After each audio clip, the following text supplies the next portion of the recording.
Oh,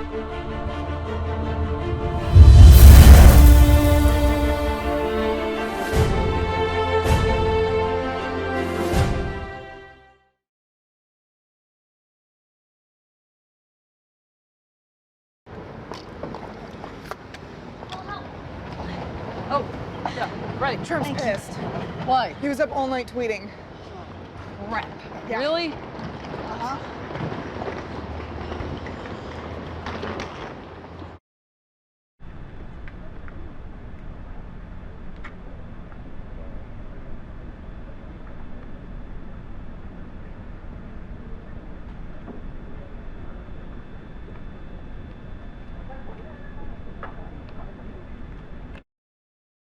Then it's just, let's talk.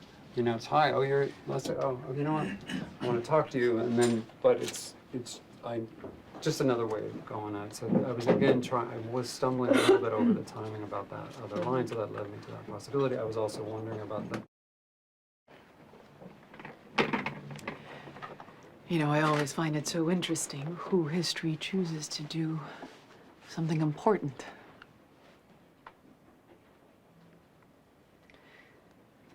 Kayla, I wanted to ask you if Roger's harassing you.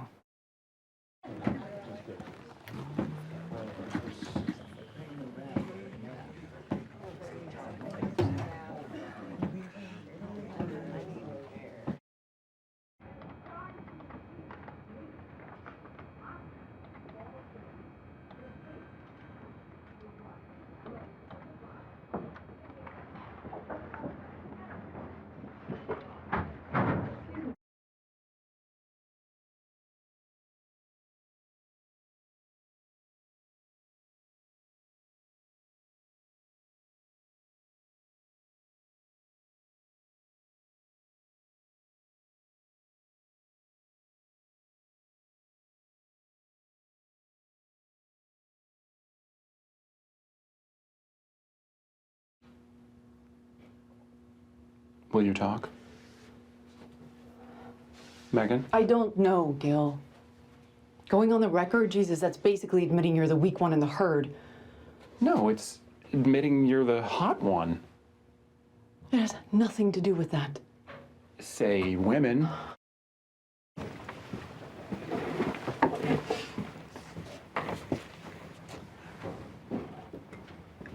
She invited me to meet Roger. I mean, nothing happened. Straight. And he says fucking oops, and you let him off. I didn't let him off. Yes, you did. I'm confronting him, Doug. I used Donald Trump. You did not. In this footage, you absolve him. That's... Well, Doug, there are internal political pressures Yeah, at work as well. I get it, Gil. I bet You know what, there guys? are. Can we have a quick second?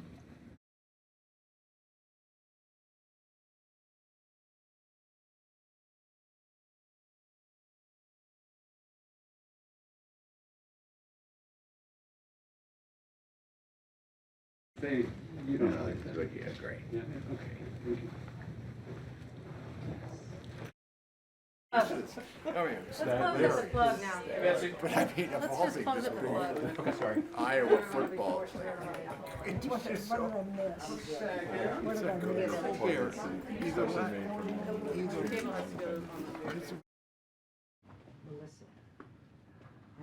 Roger? What's the matter? What? Megan's claiming I harassed her. What? You saw Gabe Sherman's post? Yeah. James has been feeding him bullshit. Comb through Megan's press. Find every single positive thing she said about me and get it out, now. Gretchen?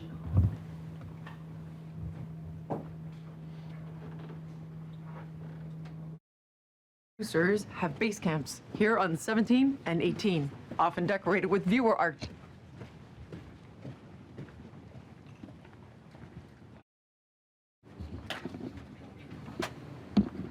Unplug for a sec, watch yours.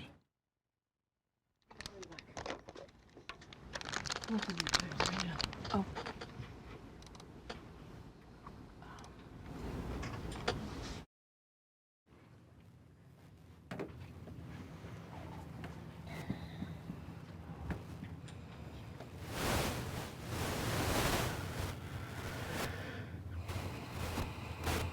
door's open.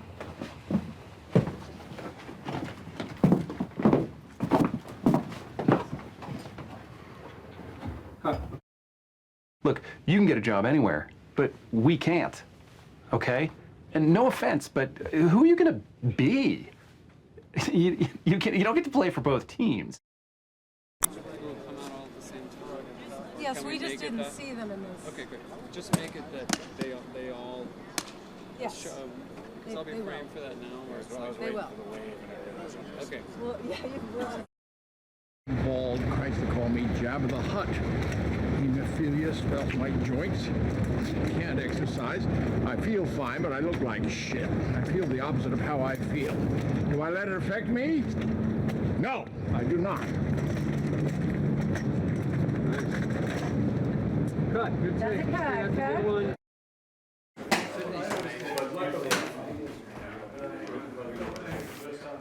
But it's just a crazy.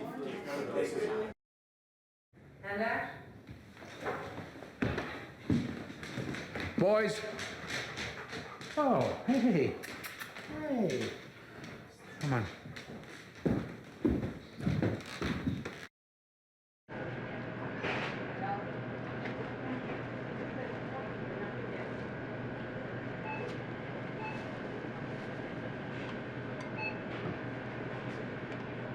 Nice. Cut. That was great. That's a cut.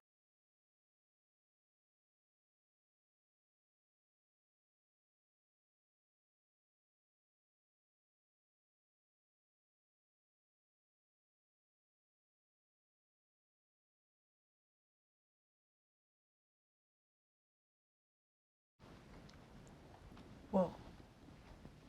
Ooh. She's going for it.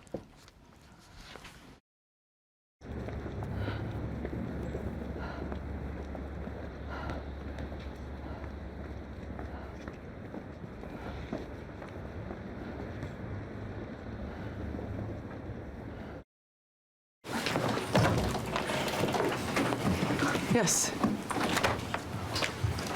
Good morning.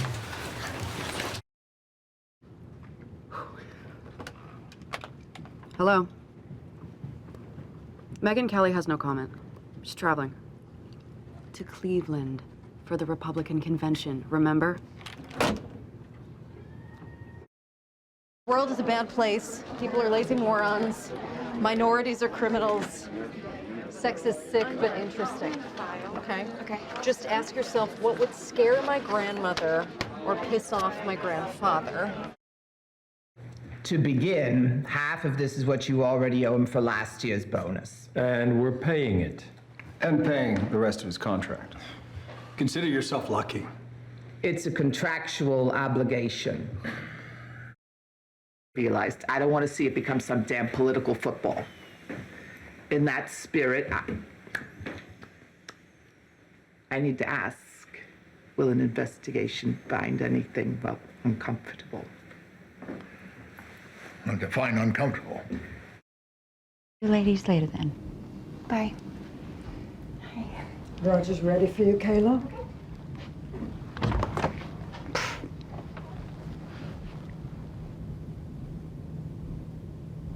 Roger never stops. Male, he's crossing right there, doing the acquired element, really heavy. The only question I have to this with these so let's talk, guys. Steven, are you heavy-footed, do you think? How are your shoes? Give us a little walk test. Let's just do it.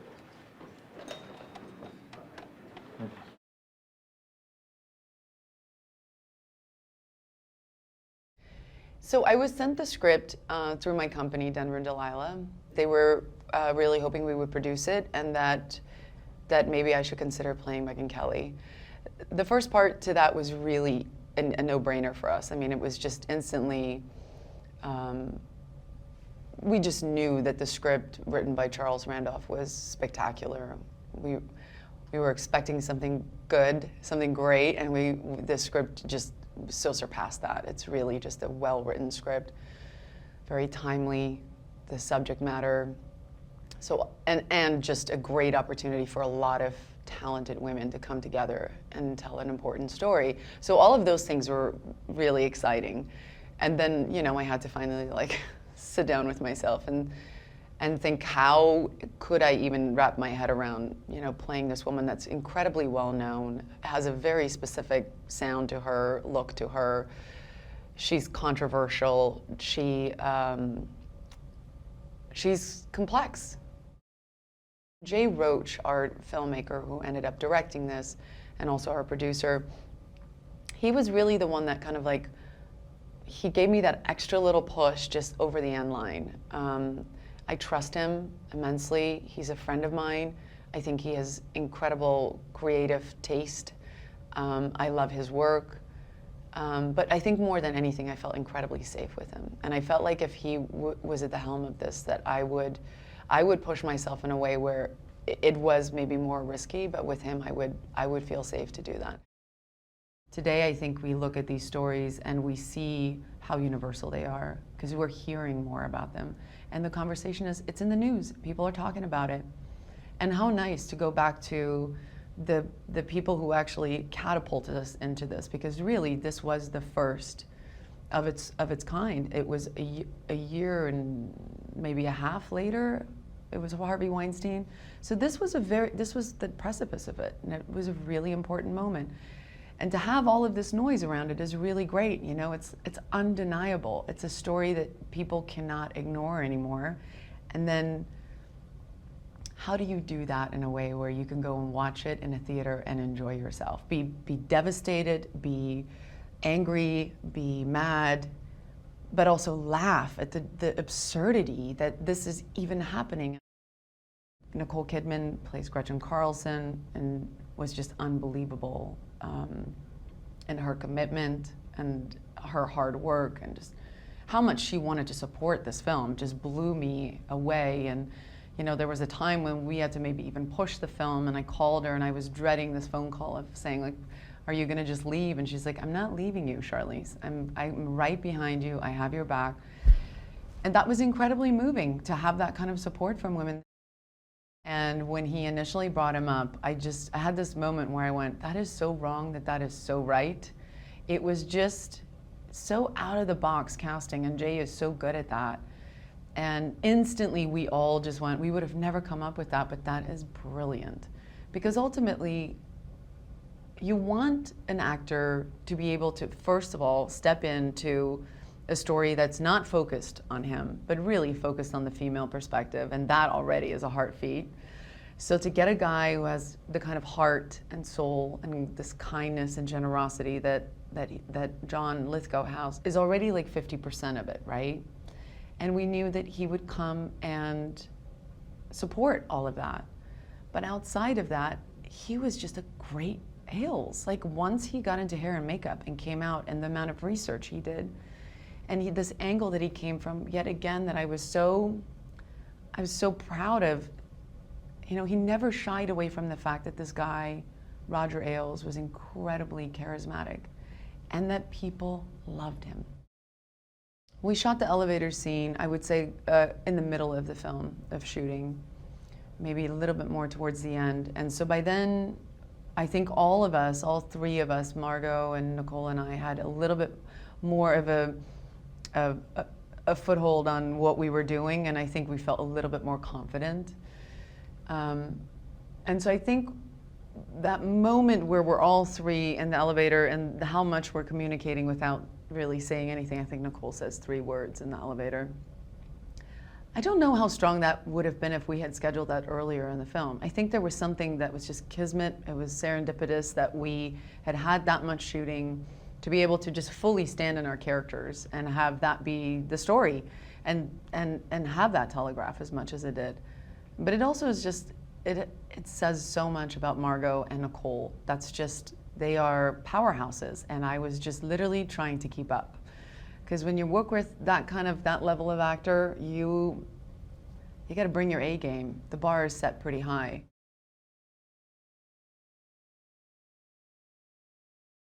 I think it was more what it was about, you know, the sense of marking a moment in time, in history, really, because that's what it is. When you look back at it, it'll be a moment in history that that sort of was hopefully the catalyst for enormous change.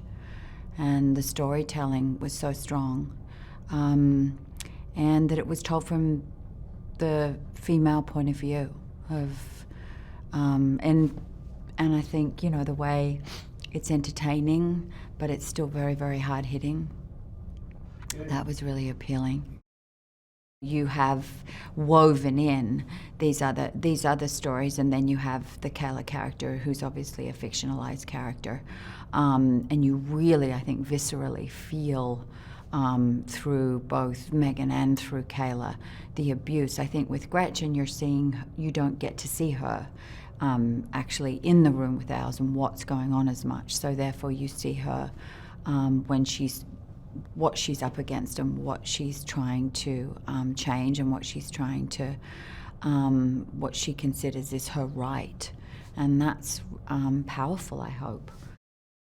Having those two at the helm does, that's what they do. I mean, they're very committed politically to what they believe, but they're able to entertain at the same time. And Jay's obviously done that time and time again. Charles did it with The Big Short, and Jay has, you know, that's really his purpose and his passion, I think, in terms of filmmaking, is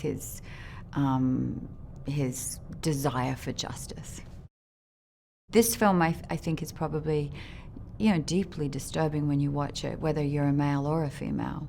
Hopefully it is, it should be, but it should also be like, I mean, when you have Kate McKinnon and ALLISON JANNEY and Connie, Britton, and all these extraordinary actors, and then you have John Lithgow, you know, somehow managing to pull you into this Ailes character with such aplomb.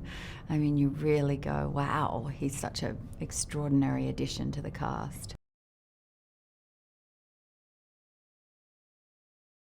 When I first got the script, I think it struck me on a very, obviously a very deep level, but a very deeply moral level, and I felt a certain urge to be a part of that conversation, a conversation about sexual harassment in the workplace, but having that conversation with all its complexities. I think up until reading this script, I guess I'd been so encouraged that the revolution was getting up on its feet, you know, that I don't feel we've had the chance to really explore it and explore the murky gray areas where it's, and this story really isn't, it's not a story of victimization, it's just so much more complicated than that. And I was, you know, when I read the script, I was really struck by how Charles Randolph, the writer, really did approach the conversation with all of its complexities and with incredibly complex characters who, yeah, they feel very conflicted to me, and I'm always attracted to characters with a really strong inner conflict. Kayla Pospisil is a fictional character. That's who I play. She left her local gig working, you know, on the Weather Channel in Orlando to move to New York City, work at Fox News. She, at the beginning of the film, is a low-level associate producer working for Gretchen Carlson, is then transitioning to working for Bill O'Reilly, where she works alongside fellow associate producer Jess Carr, played by Kate McKinnon, who I get to do a lot of my stuff with.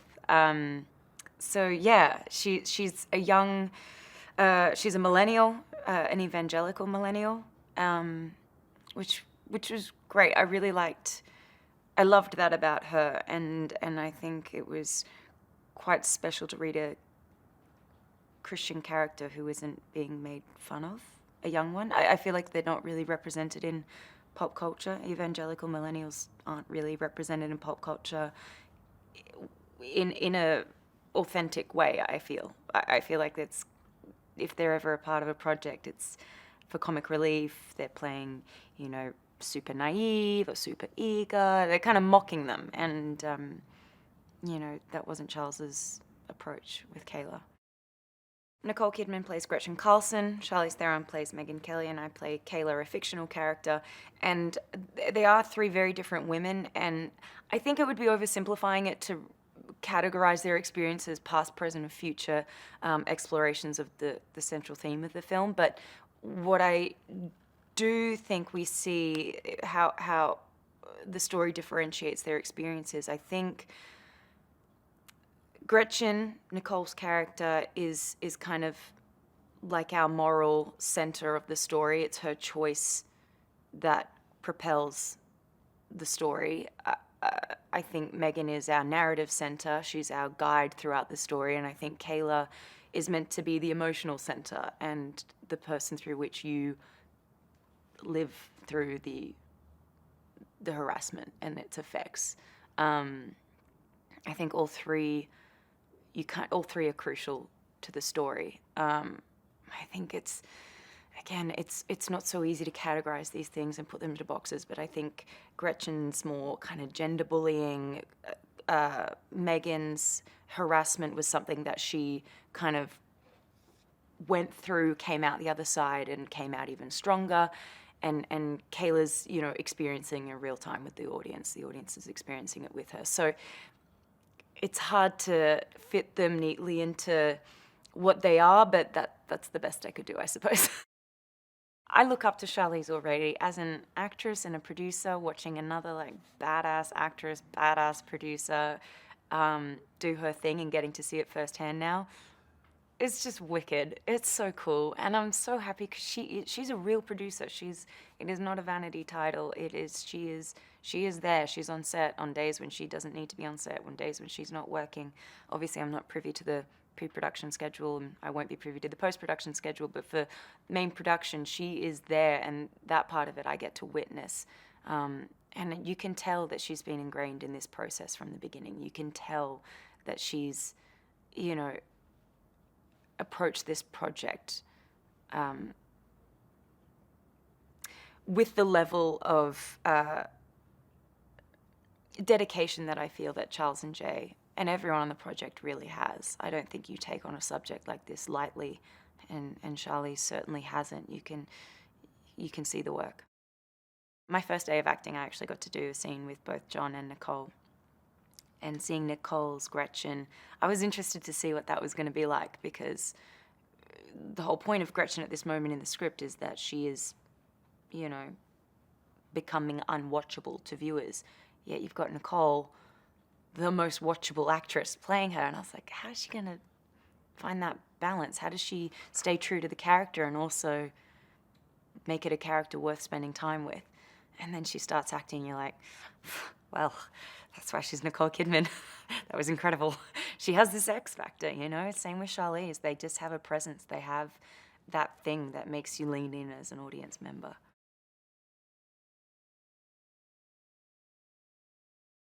It's definitely a women's film, and it came very much from Charlize's great commitment to getting it done. And because of her, she collected all these remarkable women to work on it. But she collected great men to work on it too. Jay Roach, who's a good friend of hers, and Jay, who himself said to her, "Are you sure you want a man directing this? This is a woman's film." And she said, "Jay, it's you." And Charles is an incredible screenwriting mechanic. And think what he did on The Big Short.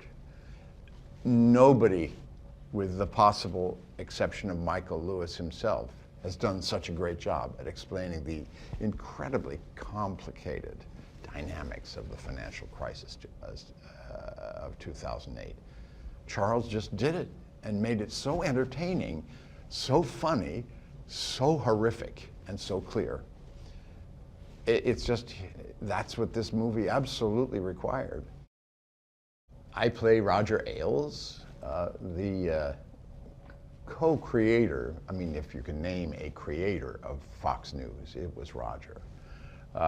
And a man of enormous energy and creativity, and since he had his finger on the pulse of American society in so many ways, and he created this gigantic phenomenon. And he was invincible in his position at the top of Fox News, and he had a very fast and calamitous fall. And it's the story of his fall, but that's not the big story. The story is the women who finally, following the lead of Gretchen Carlson, found the courage and the confidence to come forward and overcome their shame and overcome their non-disclosure agreements and put an end to this poison.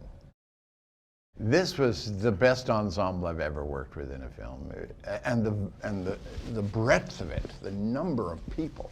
There was a day when I came in to meet with Charles and Jay for the first time. I'd worked with Jay before, but I'd never met Charles. And I went into a production office just to talk. I guess maybe I was, no, we were not rehearsing with anybody else. It was just the three of us. And an entire wall was covered with the photographs of actors who had either been hired or they were waiting to hear from. They'd had their offer, but it was either a blue or a red pin. This one is in, this one we're waiting. And there were two, for each one, there were two, the picture of the actor and the character that they would be playing. And there were probably 35 or 40 of them. And there were so many actors who were friends of mine, whom I'd worked with, actors who I had always wanted to work with. And I hadn't been told. There they all were, you know, Brian Darcy James and Richard Kind and Stephen Root and Holland Taylor. It just went on and on and on. Malcolm McDowell. Everybody said yes, and everybody worked for dirt cheap. They all wanted to be in this film. The big three, Nicole, Charlize, and Margot, they are such delightful people. They're wonderful people. Such courageous actors. Every one of them you can name 3 or 4 examples of real courage as an actor. When you think of what Charlize did in Monster or Tully, Nicole, in any number of things where she's really ready to go there. And Margot in I, Tonya, a spectacular performance. And so ego-free. I mean, they're ready to just kind of twist themselves into the most sometimes alarming shapes just to make an impact. They're real committed actors. And look at all the awards. I mean, you could play checkers with the number of nominations and Oscars they've won. I think this is going to be a gigantic conversation starter. First of all, it's a terrific movie. I mean, even if it weren't about such a hot button issue, an issue about which everybody has enormous sensitivities and reactions. I mean, it's part of our biology, the way we react to this subject. But this is about gender, and it's about how men and women interact. There's so much secrecy there. There's so much shame attached to it. The stakes are so high. And everyone has some experience of what goes on, male or female. And so it's a really good film. It's a gripping and suspenseful film. It's a funny film. It's a heartbreaking film. But it's a film about a subject that every single person thinks about at some point every day of their lives. And that's rare.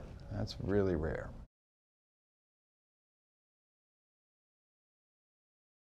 Jay sent me an email and said, look, I want you to play this iconic man, Rupert Murdoch.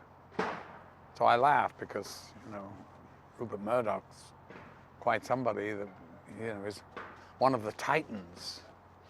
And he said it wasn't big, but it was very important because there's a certain gravitas, and he's a terrific character to play, even though I don't have that many scenes. Look, it's really, you know, Roger Ailes' story as told from the women's point of view. So, which makes it very interesting. It's not just about him. It's the reaction of his presence on all these people that work for him. And so it's sort of interesting, you know, that at the end, Rupert has to come in and fire him, basically. So, no surprises there.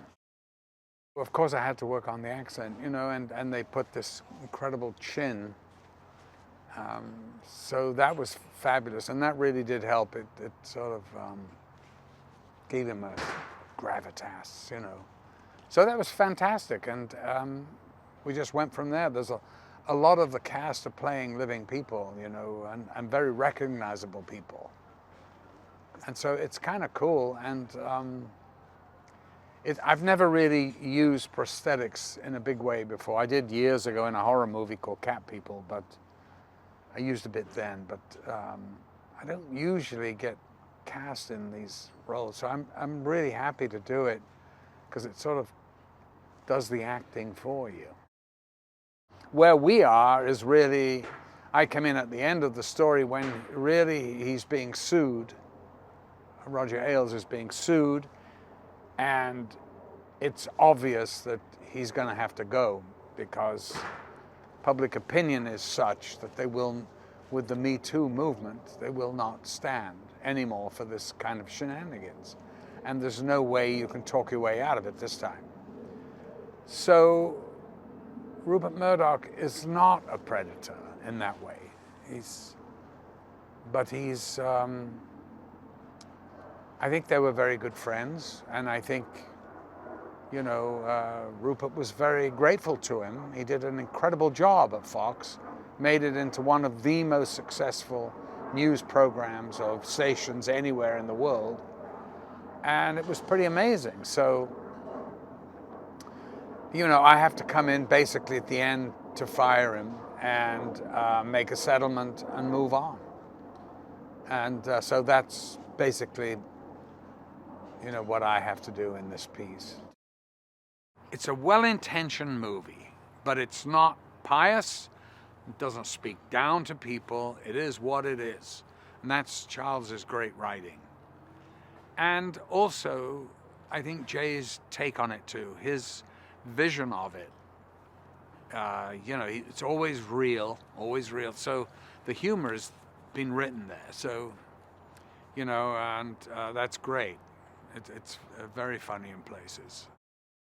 He's a brilliant businessman, of course. And he's a businessman, I think, in front of being a friend. I think they were very good friends, but you know, I think Murdoch sort of looked the other way occasionally. He didn't want to know, really. I'm sure, I don't know, I'm speaking off the top of my head, but I would imagine. But I think that he was genuinely fond of him. And not only that, you know, he made him a very rich man. Not that he needed any more money, but, you know, Ailes made Fox News the #1 news media station on the planet. I mean, twice as much as CNN and MSNBC or whatever it is. Combined, it's Fox.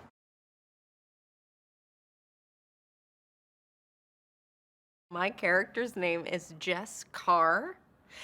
That's the last name that's in the script. And she is a gal who is working at Fox News and is a closet liberal and closet gay woman as well. Because according to firsthand accounts, it's not, you wouldn't want to be open about being either one of those at Fox News. And so she has this job and is great at it, but has to sort of watch herself and stay under the radar with those two facts about herself. And there's a tension there. Kayla comes to town, who's played by Margot Robbie. Heard of her? And she is new at the show, and Jess sort of takes her under her wing, gives her the lay of the land of what she needs to know about working at that particular show and about the ethos of Fox in general as she sees it. And they develop a friendship, and that I think is based on humor, which is so refreshing for how heavy the subject matter is. There's a lot of humor in the script, not just in their relationship, but in everyone's got, there's humor peppered throughout every scene, and which is one of my favorite things about it. Well, that's just it. I mean, Jay Roach has straddled two worlds so magnificently, and this is the perfect synthesis of that. And what a tender-hearted, brilliant, amazing person. And oh my gosh, I feel so lucky to have, he helped me so much, and he was so thoughtful with every single decision and talking out everyone's mental state in every second of the whole thing. And I just had such an incredible experience working with him. Margot Robbie, God, is so smart, and I learned so much just from watching her talk to Jay about the scene and what went on before and what's going on afterward, and in the scope of the whole thing. She's really a brilliant actor and knows so much about movies, and it was quite intimidating, but also extremely kind and sweet. And I think that the sweetness that she brings to the role of Kayla is just freaking devastating. I think the real thesis of the story is that if you're going to speak up about harassment, you have to really risk everything. Your job, your personal safety, the respect of your colleagues, your colleagues looking you in the eye, and to break with an organization that has a rigid set of standards is a real act of courage.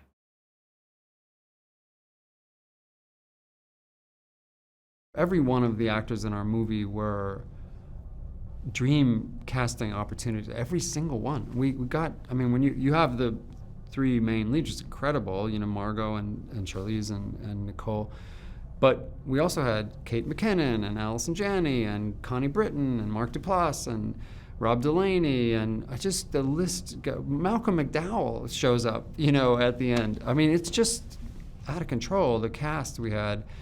One of the most important things about making this movie was we realized these were not just actors, they were storytellers with us. They would have to be storytellers with us because they're playing characters that are going to be so controversial, so scrutinized. They have to be above reproach. You know, I like to cast the very, very best people for every part because it's one way to say, I'm not kidding around. I'm not trying to caricaturize anybody. I'm trying to find actors who will bring the most depth and nuance and humanity to every single role. Charlize is so passionate and so strong and so she's got all the craft she needs, but she doesn't think about craft. She's just thinking about truth. You know, she just comes at it with, but it's passionate. You know, and she also admitted in one of the Q&As that with Megyn Kelly, although she disagreed with a lot of things she says, she started realizing I have a lot in common with her. I'm ambitious. I'm strong. I'm accused sometimes of having sharp elbows and being too combative. But she said, what I love about playing this character is that I want to highlight the fact that if that was a man, no one would say, this is a problem person. They would say, oh, look at that dude, he's impressive. That's what drew her to the character, because she saw that she had in common that kind of prejudice. She faced that kind of prejudice much the same way she imagined that Megyn Kelly would. She just had an intuition about how to play her. She also had such a devotion to getting the audience to connect with who she really was, that the look match was important to her, the accent match was important to her.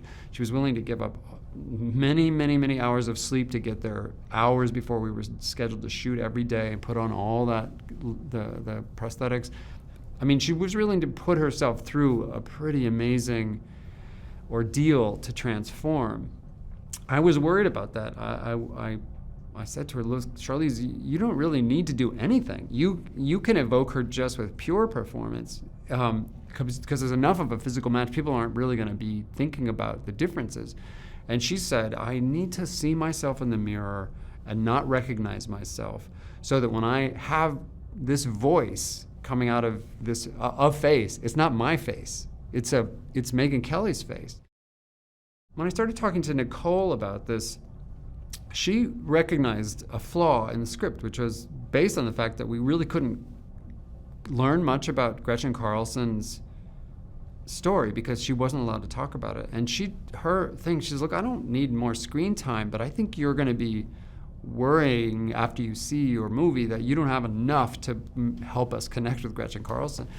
And she just had very specific suggestions about connecting to Gretchen as a mother, for example. There should be some scenes where we see that she's a mom and that she has a family to support and that she cares about that. And so we wrote some scenes. And she also suggested that we should probably connect with how hard it was to be alone and wondering what Megyn Kelly. So we shot a scene late in the process that she was so right about. She just had great story instincts, right? She just knew what the story needed to help that character land in the movie. Margot's approach is a little different to the other two leads. She's very analytical. So, I was surprised how many questions she had. Our first meeting, she sat down. She had color-coded every scene, had very carefully, handwritten notes on every line. What's this mean? Why am I doing this? And they were excellent questions. I brought Charles in. We were like, this is so helpful. It made us try to understand. We made some changes based on her really good questions, but it was a kind of preparation that was so nerdy that I just didn't expect that from her. It's the kinds of characters she plays. She doesn't come across as a nerd. Full-on script nerd, a character analysis nerd, and methodical about it in prep.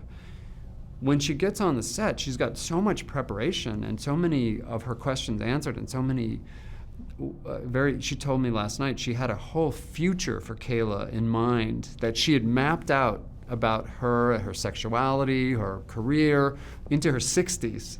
I mean, that's nerdy. That's just nerdy. And I admired it so much. Portraying Roger Ailes, it would be easy to portray him as a loud, predatory, obnoxious, raging narcissist, which I think a lot of people thought of him. I think even those people would say, well, he was also good at media and he consulted on a lot of political campaigns and he was good at news. But what I had found in my research is that people loved Roger Ailes, not just right-wing people, left-wing people. Some left-wing people told me stories about him helping them on certain things in a very generous way, and how funny he could be, how charming and disarming he could be. And I just knew I needed someone who had that as an essence. We can show the rougher stuff, but to have lovability almost as an essential thing, a default thing almost. And John just has that in spades, and he can, though, go to a dark place. I'd seen him in multiple movies going dark. One of the things I do think I hope happens is that men talk about this more, that somehow it encourages men to stand up for women. I think women have begun to encourage each other to stand up for each other. It hasn't gotten all that much better, and we can't pretend like this movie is part of a reflection of some solution that closes the door on future, improvement. For women who don't have a lot of power, and a few of these women Margot's character didn't have that much power, but Gretchen and Megyn's characters, they have money, they got good lawyers, they got, you know, given how horrible their experiences were, they got some sense of justice by the end. Most women get nothing like that. If they come forward, they can lose their jobs, they can be blacklisted, that happens to this day, you know, much more often than the kind of success, if you will, of bringing a guy down that we portray.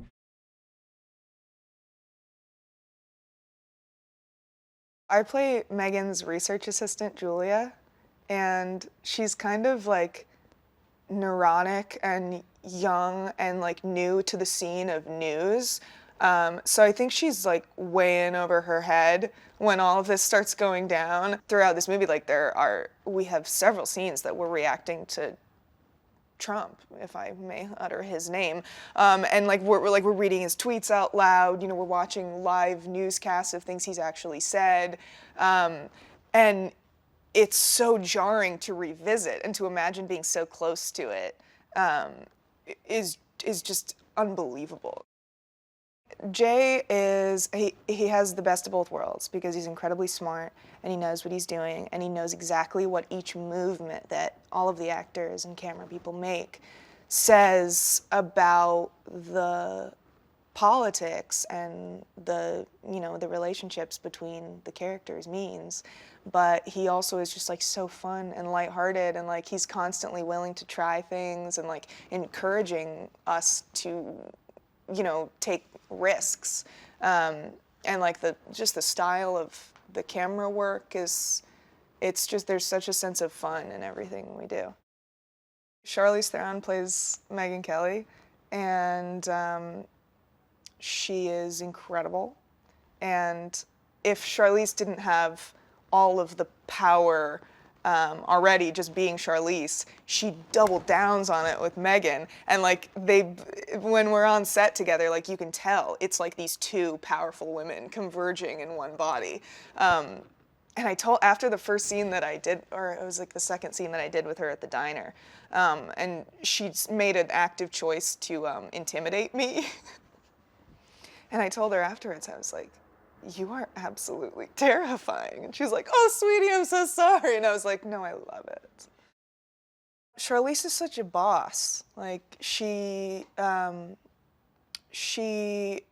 well, first of all, even though it's directed by a man and written by a man, Jay and Charles are both such incredible, empathetic people that I can't imagine anyone else telling this story, and they have such experience with the delicate nature.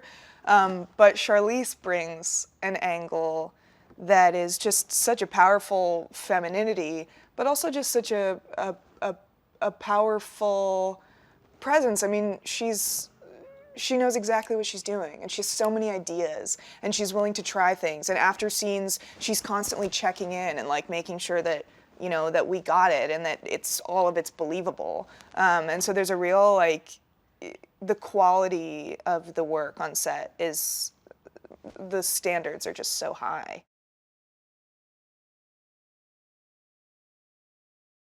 Susan took over at 35 years old to run Dukakis's campaign, and I think that's where Roger and Susan met each other. And I think when you're in those kind of levels of political positions, you have a great deal of respect for each other, even though you're working on opposite sides. So he saw this brilliant woman and said, "You're coming to work for me." And so they had a long relationship. And also, Susan got very, very ill for a while, and Roger Ailes took care of her, kept paying her, made sure that, you know, the doctors were working on her, were like, "Oh, it's going to take a while." And Roger Ailes was the one who called every day and said, "No, you're going to do better than take a while." And, you know, so she felt a real debt of gratitude towards him. So she's the one that she steps up to represent him in the sexual harassment lawsuit. So it's a complicated character to play because Susan's also a feminist. She's also a rape survivor. She's written a lot of incredible books on this. She's been someone who's been on the side for women's rights. So it was an interesting choice for her to make, to say, "I'm going to represent Roger Ailes in this sexual harassment lawsuit." She's an aggressive, really smart woman. If someone tells her no, she's going to say, "Oh yeah? watch me, watch me. So I kind of love that about her, how incredibly, she's the smartest woman in the room. She's tough, she's aggressive. I talk to a lot of people that I know in Washington through my West Wing days. I have a lot of connections, political connections, and I would call people and ask them their impressions of her and got advice. And it was kind of interesting just researching her and like a little detective finding out things. And I, of course, was looking for things that were going to help me make choices. Not so much her voice was, I had to work on that, but to think of her inner life. And that was she's a fascinating woman.